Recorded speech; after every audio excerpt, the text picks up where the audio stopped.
Belum Ustaz, ini nanti kalau ada pertanyaan tetap di situ dulu Ustaz. Nah gitu.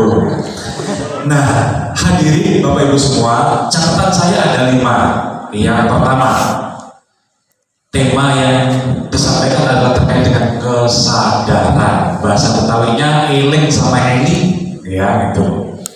Yang kedua adalah hablum minan nas difahami menjadi 3 kategori, yaitu manusia sebagai basoria, sebagai makhluk jasad, personal dan unik. Kemudian manusia sebagai anas, yaitu sosial dan komunitas.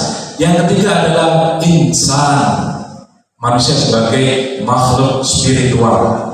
Nah ini kunci daripada hablum minan nas, spiritualnya itu. Yang ketiga adalah muhasabah terkait dengan Ramadan, tarbiyah terkait dengan puasa, dan terakhir adalah terkait dengan refleksi diri. Yang keempat adalah cara pandang ihsan, cara pandang ma'rifatullah terkait dengan puasa kita, yaitu bahwa diri kita jangan sampai dikuasai oleh hawa nafsu. Karena apa? Karena pikiran dan perasaan itu bisa dijadikan sebagai tentaranya atau sebagai bagian dari untuk menyokong hawa nafsu. Kenapa kalau itu terjadi? Karena akan muncul angan-angan, muncul persepsi, muncul imajinasi yang sifatnya hawa nafsu. Itu yang keempat. Yang kelima, efeknya apa? Efeknya adalah qalbun marir, terinfeksi hatinya. Yang kedua, cara pandangnya adalah materialisme, cara pandangnya adalah kulit, cara pandangnya adalah hedonisme. Itu kalau efeknya. Yang ketiga adalah lalai lupa diri dan lalai terhadap kewajiban, dan yang paling berat adalah lalai dan lupa kepada Allah Subhanahu wa Ta'ala. Itu catatan saya.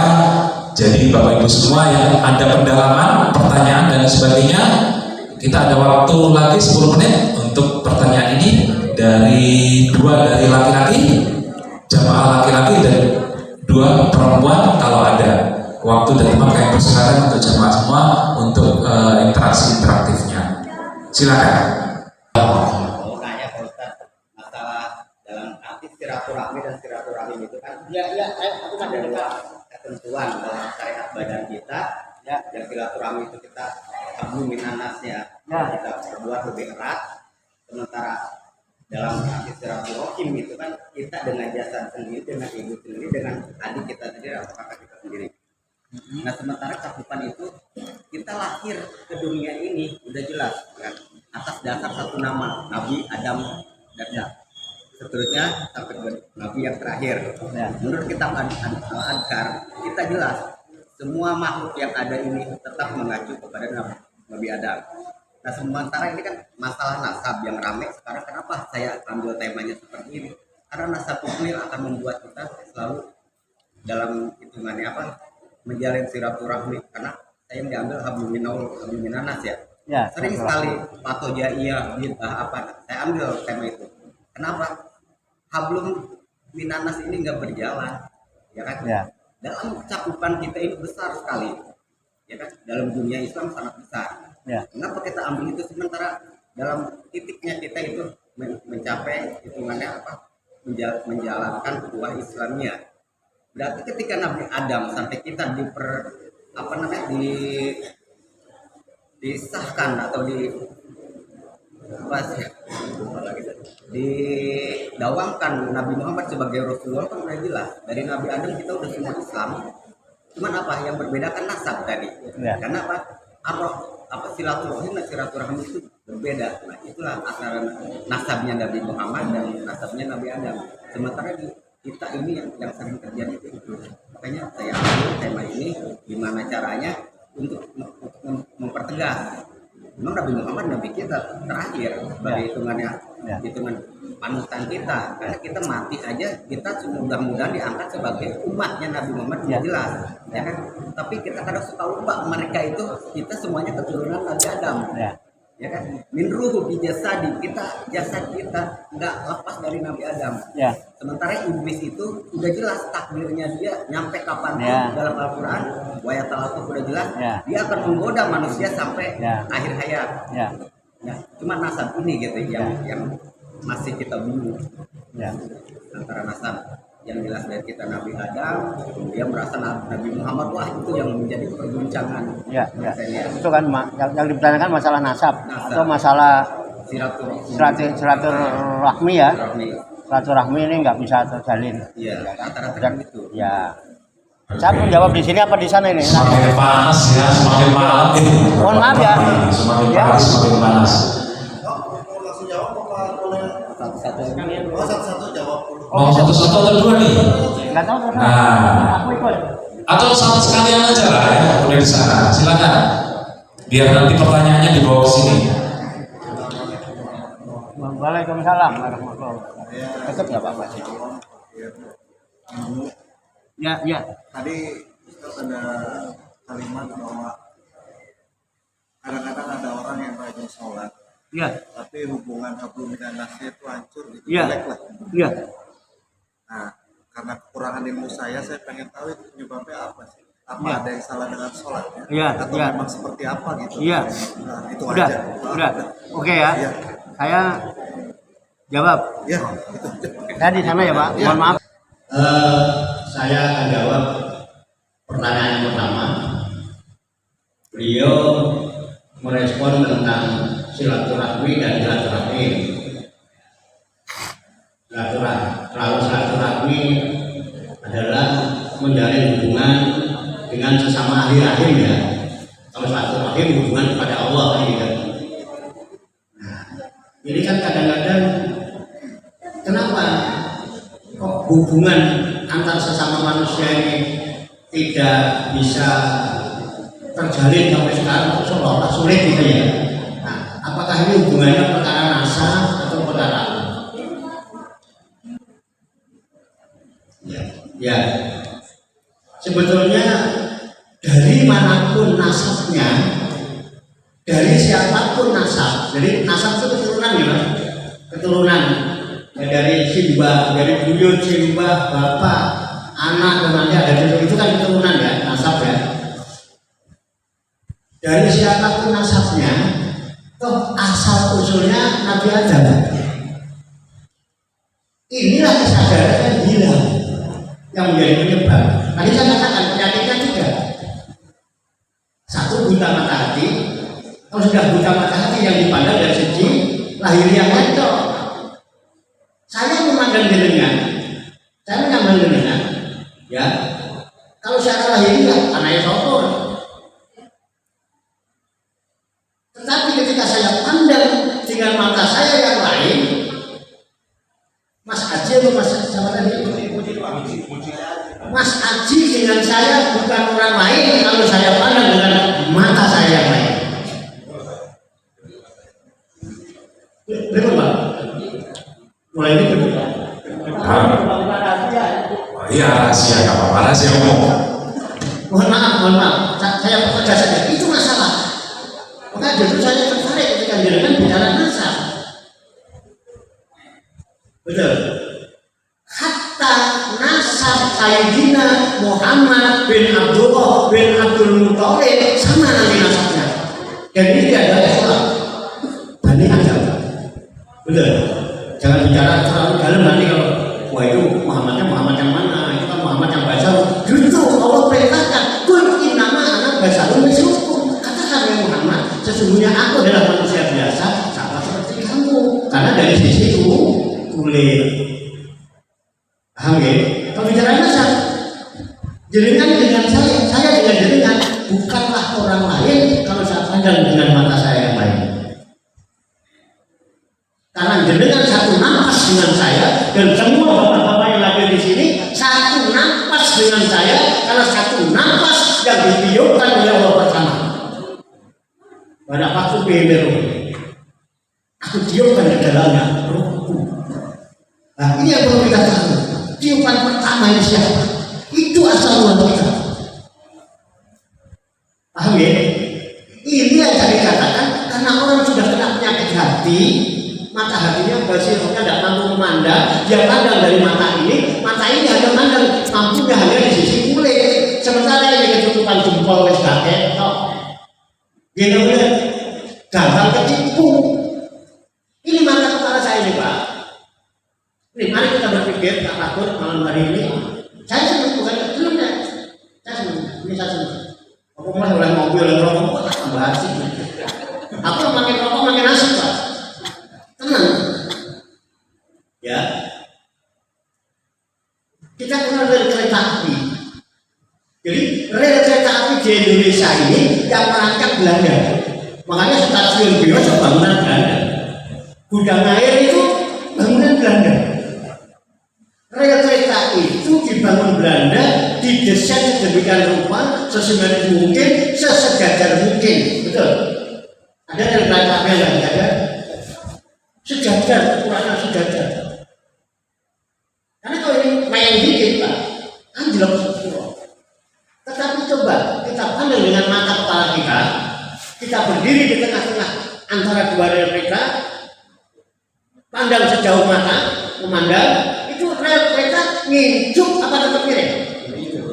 Makanya banyak pelukis ketipu dengan mata kepalanya. Kalau ada lukisan pemandangan, ada gunung, ada sawah-sawah, masuk jalanannya langit. Mungkin nggak jalanan langit. Itu pandangan ini, tapi hati tidak bisa. Butuh nggak mata hati? Butuh. Makanya takjil puasa ini hawa nafsumu, pikiranmu, biar kamu jangan didominasi, ditindas oleh angan-anganmu. Akhirnya kita hanya berharap angan-angan, akhirnya nyembah Tuhan dengan angan-angan, hasil pemikiranmu.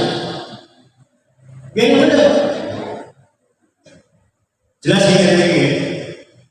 Ini mulai rahasia. Coba kita pandang, kita satu nafas Bapak. Bagaimana kita enggak rukun? Titik dulu. Kita ini saudara. Makanya buat ini tema ini mengucap sebetulnya. Kalau tak berminat itu sudah keren sudah mendunia, tapi dikerucut, diperkecil, dipersempit menjadi upaya Islamnya. Yang upaya Islamnya itu persaudaraan sesama orang Islam, yang nggak Islam nggak saudara gitu. Akhirnya hubungan aja menjadi kacau karena mandang kulit. Nah ini bedanya setan dengan malaikat. Malaikat kenapa dia mau hormat sama Adam, mau sujud sama Adam? Dia juga pandang kulit, dia pakai air basirnya, dia tahu ada apa di balik Adam. Tapi yang setan itu cuma pandang kulit-kulitnya doang. Jadi cirinya setan yang dipandang, betul paham? Cirinya setan apa? Yang dipandang cuma kulitnya. Ini di masjid ada setan enggak? Hah? Malaikat semua. Ada Pak? Ada. Yowes, alhamdulillah kalau ada setan di masjid ini berarti saya bicara di depan setan. Loh, kalau saya bicara di depan setan dan gibah dong. Kalau saya bicara di belakang setan saya gibah. Kalau di sini ada setan, alhamdulillah berarti saya bicara di tengah-tengah setan atau di depan setan, jadi tidak gibah. Loh, gibah itu dosa ya? Jadi setan yang dipandang kulit-kulitnya cuma. Kira-kira saya tanya, ini setan yang di sini bisa baca Quran enggak? Hah? Ini rahasia loh. Asik ini. Setannya di sini bisa baca Quran. Ustaz Ibrahim, Ustaz Yadi, ada Ustaz Rojak, dia punya setan kali.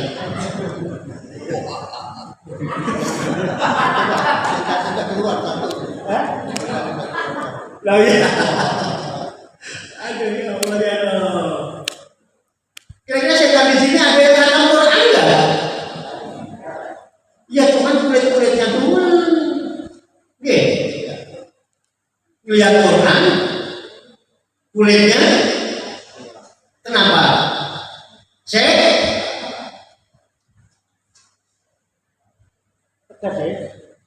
Mulane pahami sama gini, jangan ada yang ngincet Lailatul Qadar kayak Joko Tarub aja. Joko Tarub tetap ngincet orang mandi, beda dari mandi ngincet Joko Tarub, beda dari mungkin ngincet ambil. Tadi saya sempat kesan itu Pak Ketua JKN sambutan dia belum bacakan ayatnya inna anzalnahu fi lailatul qadr wa ma adraka ma lailatul qadr ya lailatul qadri khairum min alfi syahr tanazzalul malaikatu wa ruhu fiha bi ismi rabbihim min kulli amr salamun hiya hatta matla'il fajr. Tadi dibilang ina anzalnahu, sesungguhnya ya aku turunkan dia, beliau Al-Quran sudah turunkan Quran di Lailatul Qadri, di malam Lailatul Qadar. Jadi sekarang tegas yang turun di malam Lailatul Qadar itu apa? Ngapain ini? Lucu kan? Lucu kan? Nah, kira-kira Al-Quran jelas kan sebenarnya? Al-Quran itu bahaya kan? Syahrul Ramadan alladzi unzila fihil Qur'an hudan linnas wa bayyinatin minal huda wal turunkan bulan Ramadan, turunkan Al-Quran sebagai huda, petunjuk buat manusia. Nas, huda linnas bukan huda lil insan, bukan huda lil basar, huda lil nas. Jadi ya, kalau kita balikan lagi dengan pengertian dalam hadis bahwa jatuh pada itu jatuhnya untuk di apa? Jatuhnya Al-Quran itu di tanggal ganjil kan? Ya. Berarti kita selama iktikaf ini dari tanggal 21 sampai 27 berarti kan gak sinkron dong. Karena udah jelas Allah hitungannya di Gua Hiro itu tanggal 17 Ramadan Ya. sebagai hitungannya Nuzulul Quran. Berarti itikaf ini sebenarnya bagaimana pengertiannya? Iya. Ya kan? Karena Ustaz sendiri barusan bahwa kita mau ngapain intip Lailatul Qadar. Iya. Lailatul Qadar itu nggak ada, adanya kan sama aja. Enggak, yang diturunkan di malam Lailatul Qadar kan jelas. Iya, yang informasi kita dari cari Quran. itu kan malam ganjil. Ya. Sementara Lailatul turunnya Quran itu di malam ke-17. Oke, itu ya. Yang tadi udah deal ya. Tapi Cuma Bapak itu aja. tadi belum dijawab. Ini saya jawab lagi dulu ya. Nanti baru jenengan ya. Ya. Ya, ini dulu ya. Nanti baru sampean ya. Tanggung ini tanggung. Jadi keutamaan iktikaf itu jatuhnya adanya di malam 17 apakah di Oh ya. malam Nah, itu 21 jadi sampai kontroversi kan? Kalau nggak cukup waktunya nanti ya lain waktu kita ya gitu ya.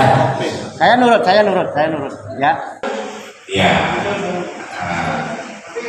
Boleh.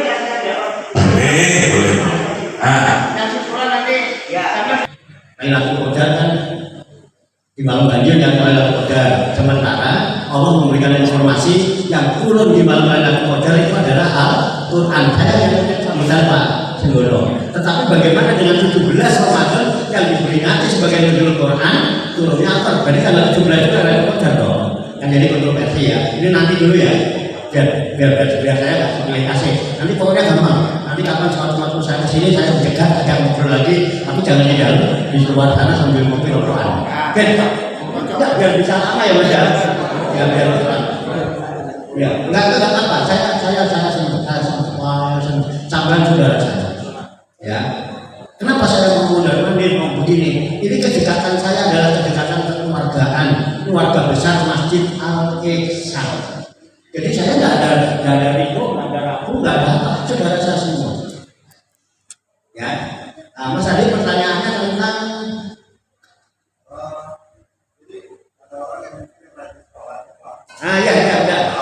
ya kan. Kalau lupa kan awalnya itu selanjutnya tinggal ikutin. Pertanyaan yang kedua sekarang. Ya, pertanyaan yang Jadi begini, ada orang rajin sholat, tapi kok hubungan sosialnya, kebenarannya hancur. Ini yang salah apanya? Apa sholatnya? Tidak mungkin Allah memberikan sesuatu yang salah. Allah itu maha baik dan Allah itu maha benar. Jadi salah satu contoh saya boleh contohkan ya. Allah memberikan informasi tentang sholat. Inna sholata, ya, akimi sholat. Inna sholata tanha anil faksai wal munkar. Akimi sholat, dirikan sholat, tegakkan sholat. Inna sholata, sesungguhnya sholat itu tanha, bisa mencegah anil faksa wal munkar, dari perbuatan keji dan munkar. Ini info dari Al-Quran. Kalau aku jangan salah ya. Tetapi siapa yang membuktikan? Ya, saya dulu aktif di Darussalam sebelum saya bangun Padepokan ya. Saya di Darussalam dulu.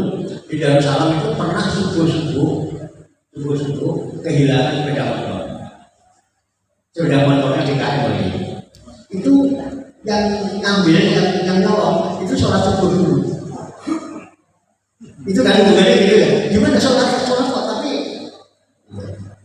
ini yang salah sholatnya apa kan gitu ya. Jadi begini, inilah yang tadi saya bilang.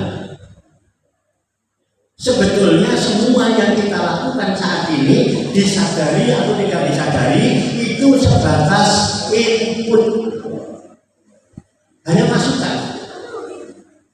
Paham ya? Jadi kita pernah dapat masukan. Sholat kamu, orang Islam itu sholatnya 5 waktu, betul ya?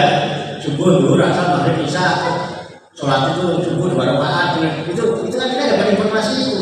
Tapi kita tidak pernah ada pendalaman, tidak ada proses berpikir sholat itu sebenarnya apa. Itu yang jadi masalah. Kita itu info. Benar nggak? Kata si A, saya kata Pak Cakuda, kata Pak Ibrahim, Pak Ibrahim, kata Mbak Syukur, kata Pak Mutar, kata Pak Bono, katanya. Pernah nggak kita meneliti? Pernah nggak kita adakan proses berpikir apapun bersama seperti ini? Ini yang jadi masalah. Sebelumnya kalau kita mau bertafakkur, berpikir, sholat itu tidak tiba-tiba sholat. Sholat itu ada syarat wajibnya, ada syarat sahnya, ada rukunnya. Saya yakin tidak semua itu apa rukun sholat ini. Tapi ada informasi terus ikut. Terus syarat sahnya sholat harus suci badan, pakaian serta tempat, baik dari najis maupun dari hadas besar maupun hadas kecil dengan berwudu, dan setiap sholat ada.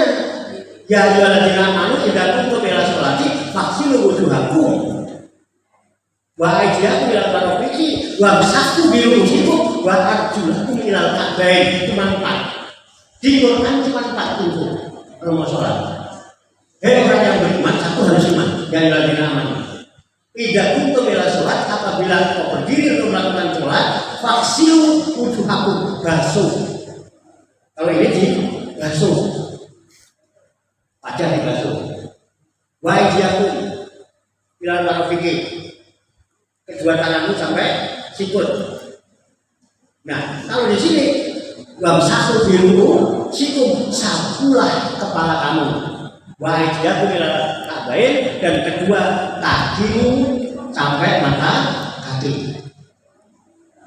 Udah. Mestinya ini dulu. Namanya wudu. Wudu kita kan pokoknya wudu itu bersuci, artinya kan gitu tahunya. Padahal bersuci itu taharah. Bersuci itu taharah. Wudu itu artinya bukan bersuci. Wudu itu artinya terpisah. Kenapa orang mau sholat harus wudu? Orang yang mau sholat harus mempersiapkan diri untuk memisahkan diri dengan hal-hal selain Allah, karena sholat itu hubungan menghadap kepada Allah. Itu benar. Hal-hal selain Allah akan membuat kita jadi rasakan hal selain Allah. Nah, makanya tangan dulu sampai situ. Kita berdoa pakai kesadaran. Alhamdulillah ya Allah. Ketika jadi tangan mana nggak gitu? Alhamdulillah Allah ciptakan dua tangan saya, sehingga dengan dua tangan saya bisa berkreativitas, saya bisa bekerja, saya bisa membuat diri. Ya Allah, seandainya tidak ada kedua tangan ini, rambutku kotor ya Allah, mau keramas itu ujung begini ya. Gitu betul? Ada nggak kesadaran itu? Disucikan ini ya Allah 3 kali dari sehari 15 kali. Ya Allah 15 kali ya Allah. Ini kau sucikan. Masa iya sih masih mau ngambil barang-barang yang bukan haknya? Terus di bawah satu dia itu sapu kepala. Memang ini kepala yang disapu itu tempat yang kotor atau tempat yang bersih?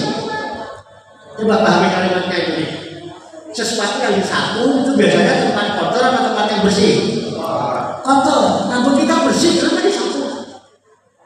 Artinya ketika Allah perintahkan sapu, sebelum kamu sholat, sapu dulu, bersihkan pikiran-pikiran kotor, pikiran-pikiran jahat yang ada di pikiranmu, hilangkan semua itu. Jadi benar. Beres tidak kira-kira kalau yang sholat begitu dulu? Ngadep enggak? Yes. Kira-kira tak kasih jawaban segini, dengan sudah bisa mengambil kesimpulan atau belum?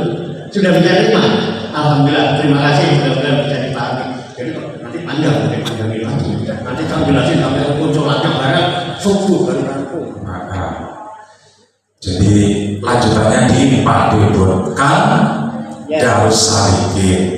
Pendadaran terkait dengan pemanaan tidak hanya sekedar ritual ibadah, tapi pemanaan semuanya, esensinya, filosofinya sampai pada tataran ini. Boleh?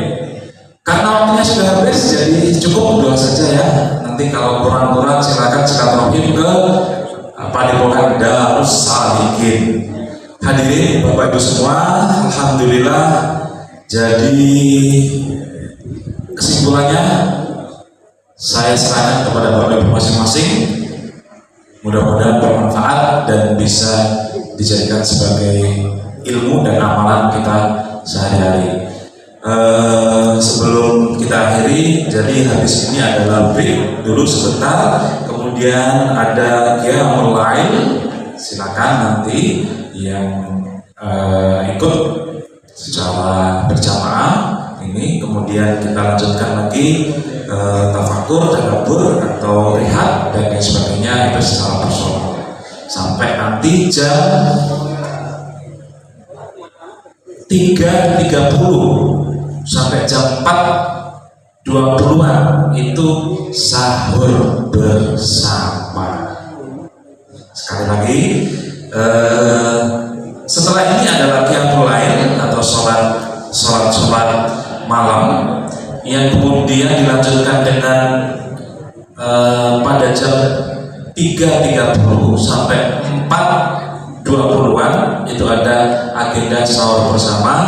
Jadi silakan yang berkenan untuk bersama-sama masih di sini, mau itikaf langsung, mau tafakur, mau diskusi, mau kajian, mau tadarus, masih di lingkungan ini, di lingkungan masjid ini, kami persilakan. Itu informasinya sampai nanti selesai persiapan sholat subuh, kemudian sholat subuh secara berjamaah dan selesai dilanjutkan agenda lainnya, penerimaan zakat fitrah, zakat mal, fidyah dan lain sebagainya. Akhirul kalam, wallahu muwaffiq ila aqwamit thoriq. Dari kami kurang lebihnya, assalamualaikum warahmatullahi